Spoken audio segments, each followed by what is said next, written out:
Ballari banner ಸಂಘರ್ಷ ರಾಜಕೀಯ ಮೇಲಾಟಕ್ಕೆ ಈಗ ವೇದಿಕೆಯಾಗಿದೆ. ಪ್ರಕರಣವನ್ನು ಸಿಬಿಐಗೆ ಕೊಡಬೇಕು ಅಂತ ಶಾಸಕ ನಾರಾ ಭರತ್ ರೆಡ್ಡಿಯನ್ನು ಬಂಧಿಸಬೇಕು ಅಂತ ಆಗ್ರಹಿಸಿ ಇವತ್ತು ಬಳ್ಳಾರಿಯಲ್ಲಿ ಬಿಜೆಪಿ ಬೃಹತ್ ಸಮಾವೇಶ ಎಲ್ಲ ಮಾಡಿತು. ಇವತ್ತು ಗುಂಡೇಟಿಗೆ ಬಲಿಯಾದಂಥ ರಾಜಶೇಖರ್ ಮನೆಗೂ ಕೂಡ ಭೇಟಿಯನ್ನು ಕೊಟ್ಟರು. ರಾಜಶೇಖರ್ ಕುಟುಂಬಕ್ಕೆ ಸಾಂತ್ವನ ಹೇಳಿದರು. 10 ಲಕ್ಷ ರೂಪಾಯಿ ಪರಿಹಾರದ ಚೆಕ್ ಕೂಡ ಕೊಟ್ಟರು. ನ್ಯಾಯ ಕೊಡಿಸುವಂಥ ಭರವಸೆಯನ್ನು ಕೊಟ್ಟಿದ್ದಾರೆ. ಇನ್ನು ಹಲವರು ನಾಯಕರು ಮಾತನಾಡಿದ್ದಾರೆ ಇವತ್ತು ಸಮಾವೇಶದಲ್ಲಿ. ನೋಡಿ. ವಾಲ್ಮೀಕಿ ಸಮುದಾಯಕ್ಕೆ ನೀಡಿರ್ತಕ್ಕಂಥ ಕೊಡುಗೆಯನ್ನು ಅಂತ ಹೇಳಿ ಇವತ್ತು ರಾಜ್ಯದ ಮುಖ್ಯಮಂತ್ರಿಗಳು ತಿಳಿಸಬೇಕಾಗ್ತದೆ. ಯಡಿಯೂರಪ್ಪ ರಾಜ್ಯದ ಮುಖ್ಯಮಂತ್ರಿಗಳಿದ್ದಾರೆ. ಇವತ್ತು ಕಾಂಗ್ರೆಸ್ ಉತ್ತರ ಕೊಡ್ತಾರಲ್ಲ, ಈ ಕೊನೆಗೆ ಸಾವಿಗೆ ಕಾರಣ ಯಾರು ಅಂತ ಉತ್ತರ ಕೊಡಬೇಕಲ್ಲ. ಇದನ್ನ ಇಷ್ಟಕ್ಕೆ ಬಿಡಲ್ಲ. ನಾವು ವಿಧಾನಸಭೆಯಲ್ಲೂ ಇದನ್ನ ಪ್ರಸ್ತಾವ ಮಾಡ್ತೀವಿ. ನ್ಯಾಯ ಸಿಗುವವರೆಗೂ ನಾವು ಇವತ್ತಲ್ಲಿ ರಾಮುಲು ಅವ್ರದ್ದು ನೋಡ್ಬೇಕಾಗಿತ್ತು. ನೀವು ಅಧಿಕಾರದಲ್ಲಿ ಇದ್ದೀರಾ ಅಂತ ಹಿಂಗೆ ಆಡ್ತಾ ಇದ್ದೀರಾ, ನೆಕ್ಸ್ಟ್ ನಾವು ಅಧಿಕಾರಕ್ಕೆ ಬಂದ್ಮೇಲೆ ಪಾತಾಳದಲ್ಲಿ ಅಡಗಿದ್ರು ಕೂಡ ನಿಮ್ಮನ್ನು ಬಿಡೋದಿಲ್ಲ ಅಂತ ಇವತ್ತು. ಏನ್ ಡೈಲಾಗ್ಗಳು, ಫಿಲ್ಮಲ್ಲಿ ಡೈಲಾಗ್ಗಳು, ಪಕ್ಕದಲ್ಲಿ ಬಳ್ಳಾರಿ ರಾಜಕಾರಣನೇ ಹಾಗಲ್ವಾ, ಏನೇನ್ ಡೈಲಾಗ್ಗಳಪ್ಪ ಇವತ್ತಂತೂ. ಬಾ ಇನ್ನು ಕಲ್ಯಾಣ ಕರ್ನಾಟಕ ಕ್ರಾಂತಿಕಾರಿ ಲೋಕನಾಯಕ ಎಂದೇ ಖ್ಯಾತಿ ಪಡ್ಕೊಂಡಿದ್ದಂತಹ ಶತಾಯುಷಿ ಮಾಜಿ ಸಚಿವ ಭೀಮಣ್ಣ ಖಂಡ್ರೆ ವಿಧಿವಶರಾಗಿದ್ದಾರೆ. 103 ವರ್ಷದ ಭೀಮಣ್ಣ ಖಂಡ್ರೆ ನಿನ್ನೆ ತಮ್ಮ ನಿವಾಸದಲ್ಲಿ ಕೊನೆ ಉಸಿರೆಳೆದರು. ಭಾಲ್ಕಿ ಕ್ಷೇತ್ರದಿಂದ ಸತತ 4 ಬಾರಿ ಶಾಸಕರಾಗಿದ್ದ ಭೀಮಣ್ಣ ಖಂಡ್ರೆ ವೀರಪ್ಪ ಮೊಯ್ಲಿ ಕ್ಯಾಬಿನೆಟ್ನಲ್ಲಿ 2 ವರ್ಷ ಕಾಲ ಸಾರಿಗೆ ಸಚಿವರಾಗಿ ಸೇವೆ ಸಲ್ಲಿಸಿದರು. ಚನ್ನಬಸವ ಪಟ್ಟದೇವರ ಜೊತೆ ಕೈಜೋಡಿಸಿ ಗಡಿ ಭಾಗದಲ್ಲಿ ಕನ್ನಡ ಸಾಮಾಜಿಕ ಕೆಲಸಗಳನ್ನು ಮಾಡಿದರು. ಅನುಭವ ಮಂಟಪ ನಿರ್ಮಾಣ, ಜಿಲ್ಲೆಯ ರೈತರಿಗಾಗಿ ಕಾರಂಜ ಜಲಾಶಯ ನಿರ್ಮಾಣದಲ್ಲೂ ಕೂಡ ಭೀಮಣ್ಣ ಖಂಡ್ರೆ ಅವರ ಪಾತ್ರ ಪ್ರಮುಖವಾಗಿದೆ. ಭೀಮಣ್ಣ ಖಂಡ್ರೆ ನಿಧನಕ್ಕೆ ಎಐಸಿಸಿ ನಾಯಕ ಮಲ್ಲಿಕಾರ್ಜುನ ಖರ್ಗೆ ಸೇರಿದಂತೆ ಗಣ್ಯಾತಿ ಗಣ್ಯರು ಸಂತಾಪ ಸೂಚಿಸಿದರು. ಮಧ್ಯಾಹ್ನ ಸಾರ್ವಜನಿಕ ದರ್ಶನದ ನಂತರ ಮೆರವಣಿಗೆ ಮೂಲಕ ತೋಟದಲ್ಲಿರುವ ಶಾಂತಿಧಾಮಕ್ಕೆ ಪಾರ್ಥಿವ ಶರೀರ ಕೊಂಡೊಯ್ಯಲಾಯಿತು. ಅಂತಿಮ ಯಾತ್ರೆಯಲ್ಲಿ ಸಾವಿರಾರು ಜನ ಭಾಗಿಯಾದರು. ಸಕಲ ಸರ್ಕಾರಿ ಗೌರವಗಳೊಂದಿಗೆ ಲಿಂಗಾಯತ ಸಂಪ್ರದಾಯದಂತೆ ಅಂತ್ಯಕ್ರಿಯೆಯನ್ನು ನೆರವೇರಿಸಲಾಯಿತು. ಲಿಂಗಾಯತ ಧರ್ಮದ ವಿಧಿವಿಧಾನದಂತೆ ಅಂತ್ಯಕ್ರಿಯೆ ವಿಧಿವಿಧಾನ ನಡೀತದೆ. ವಚನಾಧಾರಿತ ಮತ್ತು ಭಸ್ಮ, ರುದ್ರಾಕ್ಷಿ. ಅವರು ಸಮಾಜವಾದಿ ತತ್ವಗಳಿಂದ ಪ್ರೇರೇಪಣೆಯನ್ನ ಪಡೆದಿರುತ್ತವರು. ಅದಕ್ಕಾಗಿ ಇಡೀ ಜೀವನದಲ್ಲಿ ಬಹಳ ಸರಳವಾಗಿ ಸ್ವಾಭಿಮಾನಿಯಾಗಿ ರಾಜಕಾರಣ ಮಾಡಿದಂಥವ್ರು ಅವರು. ಇದು ಈಗಿರೋಂಥ ಸುದ್ದಿ. ಇವತ್ತು ಮಜಾ ಆಗಿರೋದು ಏನು ಅಂದರೆ, ಮಾನ್ಯ ಮುಖ್ಯಮಂತ್ರಿಗಳು ಡಿಜಿ ಮತ್ತು ಐಜಿಪಿ ಕಚೇರಿಯಲ್ಲಿ ಇವತ್ತು ಹಿರಿಯ ಪೊಲೀಸ್ ಅಧಿಕಾರಿಗಳ ಜೊತೆಗೆ ವಾರ್ಷಿಕ ಸಭೆ ಮಾಡಿದ್ದಾರೆ. ಅವ್ರು ಹೇಳಿರುವಂಥ ಮಾತುಗಳನ್ನು ಕೇಳಿಸ್ಕೋಬೇಕು. ಅಬ್ಬಬ್ಬಬ್ಬ. ಸಿಎಂ ಅವರು ಹೇಳ್ತಾರೆ, ಅಪರಾಧವನ್ನು ಸಂಪೂರ್ಣವಾಗಿ ನಿಲ್ಲಿಸೋಕೆ ಸಾಧ್ಯ ಇಲ್ಲದಿದ್ದರೂ ಅಪರಾಧ ಪ್ರಮಾಣ ಕಡಿಮೆ ಮಾಡಲು ಸಾಧ್ಯ ಇದೆ. ಆದರೆ ಕಳೆದ ಸಾಲಿನಲ್ಲಿ 88 ಕ್ರಿಮಿನಲ್ ಪ್ರಕರಣಗಳಲ್ಲಿ ಪೊಲೀಸರೇ ಭಾಗಿಯಾಗಿರೋದು ನಾಚಿಕೆಗೇಡಿನ ವಿಷಯ. ಇದು ಸರ್ಕಾರಕ್ಕೆ ಮಾತ್ರ ಅಲ್ಲ, ಪೊಲೀಸ್ ಇಲಾಖೆಗೂ ಕೆಟ್ಟ ಹೆಸರು.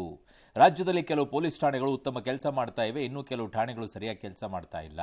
ಪೊಲೀಸ್ ಅಧಿಕಾರಿಗಳಿಗೆ ಗೊತ್ತಾಗದೆ ಕ್ರೈಮ್ ನಡೆಯೋಕೆ ಸಾಧ್ಯನೇ ಇಲ್ಲ. ಪೊಲೀಸರು ಬಲಾಢ್ಯರ ಕೈಗೊಂಬೆಯಂತೆ ಕೆಲಸ ಮಾಡಬಾರ್ದು. ರಾಯಚೂರಿನ ಕವಿತಾಳ ಠಾಣೆ ದೇಶದಲ್ಲಿ 3ನೇ ಸ್ಥಾನ ಪಡ್ಕೊಂಡಿದೆ ಅಂತ ಹೇಳಿದ್ದಾರೆ.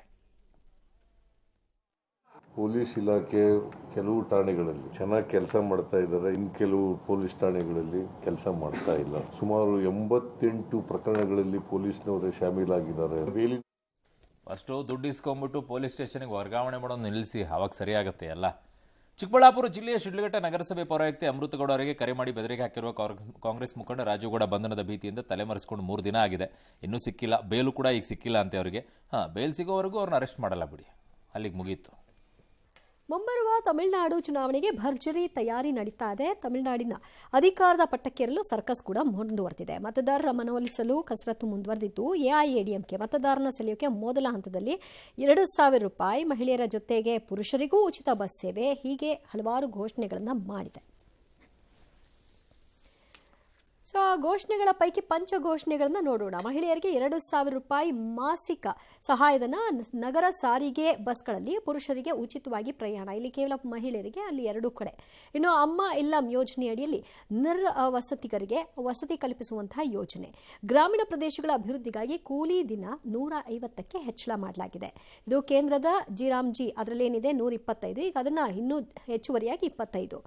5 ಲಕ್ಷ ಮಹಿಳೆಯರಿಗೆ 25,000 ರೂಪಾಯಿ ಸಬ್ಸಿಡಿಯೊಂದಿಗೆ ದ್ವಿಚಕ್ರ ವಾಹನವಂತೆ. ಜೀನಿ ಸ್ಲಿಮ್ ತಗೊಳಕ್ಕೆ ಸ್ಟಾರ್ಟ್ ಮಾಡಿದ್ನು, ಅವಾಗ ಮಂತ್ಲಿ ಪೀರಿಯಡ್ಸ್ ಆಗ್ತಾ ಇದ್ದೀನಿ. ಪಿಸಿಒಡಿ ಪ್ರಾಬ್ಲಮ್ ನಾರ್ಮಲ್ ಆಗಿದೆ, ಥೈರಾಯ್ಡ್ ನಾರ್ಮಲ್ ಆಗಿದೆ. ಪೀರಿಯಡ್ಸ್ ಎಲ್ಲ 6 ಮಂತ್ ಆದ್ರೂ ಆಗ್ತಾ ಇದ್ದಿಲ್ಲ, ಇವಾಗ ರೆಗ್ಯುಲರ್ ಪೀರಿಯಡ್ಸ್ ಆಗ್ತಾ ಇದೆ. ಜೀನಿ ಸ್ಲಿಮ್ ನ ಯೂಸ್ ಮಾಡಿ 8 ತಿಂಗಳಲ್ಲಿ 55 kg ಸಣ್ಣ ಆಗಿದ್ದಾರೆ. ಜೀನಿ ಸ್ಲಿಮ್ ತಗೊಳ್ಳಿ, ಬೇಗ ಸಣ್ಣ ಆಗ್ತೀರಾ, ಫ್ಯಾಟ್ ಲಾಸ್ ಆಗ್ತದೆ. ಜೀನಿ ಸ್ಲಿಮ್ ನ ಯೂಸ್ ಮಾಡಿ 100% ಯಾವುದೇ ಸೈಡ್ ಎಫೆಕ್ಟ್ ಇಲ್ದಂಗೆ ಸಣ್ಣ ಆಗ್ತೀರಾ. ಇನ್ನು ಚಿತ್ರದುರ್ಗದ ರೇಣುಕಾಸ್ವಾಮಿ ಕೊಲೆ ಪ್ರಕರಣದಲ್ಲಿ ರೇಣುಕಾಸ್ವಾಮಿ ಅವರ ತಾಯಿ ರತ್ನಪ್ರಭಾರಮ್ಮ ಪ್ರತಿಕೂಲ ಸಾಕ್ಷಿ ಅಂತ ಪರಿಗಣಿಸುವಂತೆ ಪ್ರಾಸಿಕ್ಯೂಷನ್ ಪರ ವಕೀಲ ಎಸ್ಪಿಪಿ ಪ್ರಸನ್ನ ಕುಮಾರ್ ಅವರು ಮಾಡಿದಂಥ ಮನವಿಯನ್ನು ಕೋರ್ಟ್ ತಿರಸ್ಕರಿಸಿದೆ.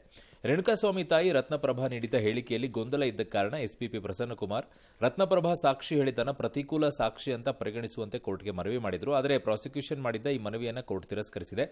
ಇದರಿಂದ ಪ್ರಾಸಿಕ್ಯೂಷನ್ ಹಾಗೂ ಪೊಲೀಸರಿಗೆ ಕೋರ್ಟ್ನಲ್ಲಿ ಹಿನ್ನಡೆಯಾಗಿದೆ. ಇನ್ನು ಇದೇ ವೇಳೆ ಕೋರ್ಟ್ ಆದೇಶ ಕೊಟ್ಟರೂ ಕೂಡ ಮನೆ ಊಟ ಕೊಡ್ತಾ ಇಲ್ಲ ಅಂತ ಪವಿತ್ರ ಗೌಡ ತಾಯಿ ಭಾಗ್ಯಮ್ಮ ಕೂಡ ಕೋರ್ಟ್ಗೆ ಅಫಿಡವಿಟ್ ಅನ್ನು ಸಲ್ಲಿಸಿದ್ದಾರೆ.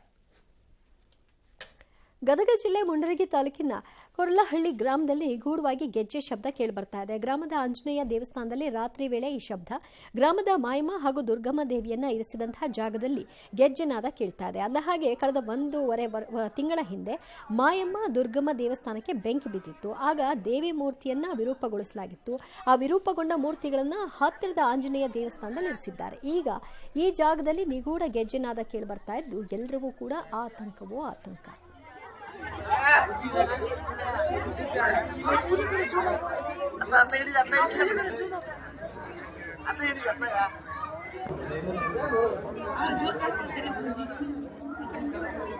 ಮಧ್ಯಪ್ರದೇಶದ ಕಾಂಗ್ರೆಸ್ನ ಶಾಸಕ ಫೂಲ್ ಸಿಂಗ್ ಬರಯ್ಯ ನೀಡಿರುವಂತಹ ವಿವಾದಾತ್ಮಕ ಹೇಳಿಕೆ ಮಧ್ಯಪ್ರದೇಶದಲ್ಲಿ ರಾಜಕೀಯ ಬಿರುಗಾಳಿಗೆ ಕಾರಣವಾಗಿರೋದೀಗ. ಭಾರತದಲ್ಲಿ ಹೆಚ್ಚಿನ ಅತ್ಯಾಚಾರಗಳು ಪರಿಶಿಷ್ಟ ಜಾತಿ, ಪರಿಶಿಷ್ಟ ಪಂಗಡ ಮತ್ತು ಇತರ ಹಿಂದುಳಿದ ವರ್ಗಗಳ ಸಮುದಾಯಗಳಲ್ಲಿ ನಡೆಯುತ್ತವೆ ಅಂತ ಹೇಳಿದ ಎಂಎಲ್ಎ ರಸ್ತೆಯಲ್ಲಿ ನಡೆದುಕೊಂಡು ಹೋಗುವಾಗ ಒಬ್ಬ ವ್ಯಕ್ತಿ ಸುಂದರ ಯುವತಿಯನ್ನು ನೋಡಿದ್ರೆ ಮನಸ್ಸು ವಿಚಲಿತವಾಗಬಹುದಂತೆ. ಇದು ಅತ್ಯಾಚಾರಕ್ಕೆ ಕಾರಣವಾಗಬಹುದಂತೆ. ಹಿಂದುಳಿದ ಸಮುದಾಯಗಳಿಗೆ ಸೇರಿದ ಮಹಿಳೆಯರು ಸುಂದರವಾಗಿಲ್ಲದಿದ್ದರೂ ಗ್ರಂಥಗಳಲ್ಲಿ ಬರೆದಿರೋದ್ರಿಂದ ಅವರ ಮೇಲೆ ಅತ್ಯಾಚಾರ ಆಗುತ್ತೆ. ಯಾರು ಇಂಥವ್ರಿಗೆಲ್ಲ ಏನು ಮಾಡಬೇಕಪ್ಪ? ಇವರು ಶಾಸಕರು, ಅದಕ್ಕೂ ಯಾರು ಮಧ್ಯಪ್ರದೇಶದ ಕಾಂಗ್ರೆಸ್ ಶಾಸಕ. ಇದು ಸಹ್ಯ ಅನಿಸುತ್ತೆ. ಸರ್ವಾಧಿಕಾರಿ ಖಮೇನಿ ವಿರುದ್ಧ ಎದ್ದಿರುವಂತಹ ದಂಗೆಯಿಂದ ಅಗ್ನಿಕುಂಡವಾಗಿರುವಂತಹ ಇರಾನ್ನಲ್ಲಿ ಪ್ರತಿಭಟನೆಯ ಕಾವು ಸ್ವಲ್ಪ ತಗ್ಗಿದೆ. ಇಂಟರ್ನೆಟ್ ಸೇವೆ ಮರುಸ್ಥಾಪನೆಯಾಗಿದೆ. ಮರಣದಂಡನೆ ಶಿಕ್ಷೆಯನ್ನ ವಿಧಿಸಲಾಗಿತ್ತು. ಅದನ್ನು ಈಗ ಇರಾನ್ ಸರ್ಕಾರ ವಾಪಸ್ ಪಡ್ಕೊಂಡಿದೆ. ಇದಕ್ಕೆ ಟ್ರಂಪ್ ಧನ್ಯವಾದ ಹೇಳಿದ್ದಾರೆ. ಸಂಘರ್ಷ ಪೀಡಿತ ಇರಾನ್ನಿಂದ ಭಾರತೀಯರು ಮೊದಲ ಬ್ಯಾಚ್ನಾಗಿ ತಾಯ್ನಾಡಿಗೆ ರಿಟರ್ನ್ ಆಗಿದ್ದಾರೆ. ಹಿಂಸಾತ್ಮಕ ಪ್ರತಿಭಟನೆಗಳು ಭುಗಿಲೆದ ನಂತರ ಇರಾನ್ನಿಂದ ಭಾರತೀಯರು ಒಬ್ಬೊಬ್ಬರಾಗಿ ಬರೋದಕ್ಕೆ ಬಯಸಿದ್ರು.